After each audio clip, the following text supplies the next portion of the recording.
Waberers is the most dominant player in the European bull truckload transportation market. At Waberers, we are recruiting around 300 new employees apart from the drivers yearly.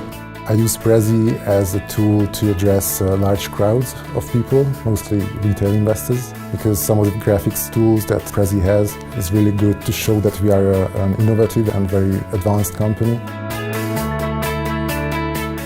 We currently have 3,300 clients, more than 4,000 trucks to serve them. This means that we are traveling on average 450 million kilometers on the roads of the European Union.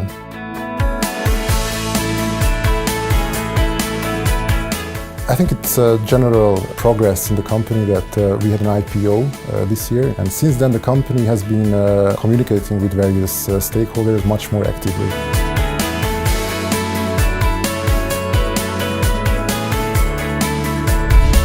Prezi can be a very good tool because for Waberers, innovation is also a very important point of our vision. This is the common point with this tool because this is also innovative.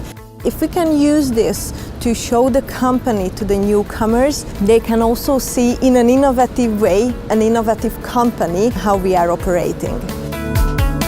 We have been forced to employ a lot more diverse tools for presentation and for expressing what we do and how we do and what our values are. Prezi has been a very important part of this toolbox that we are using, and it's increasing in weight because it's a very useful tool to address both private and both business entities.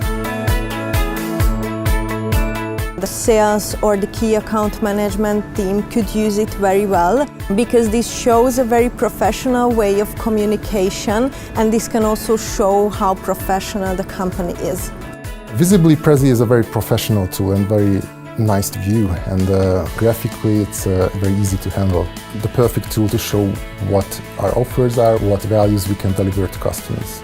And the analytics part of it is much more developed than I think any of Prezi's competitors. We can easily monitor how our sales efforts, how campaigns are performing. That's of course a very useful feedback for future campaigns to come.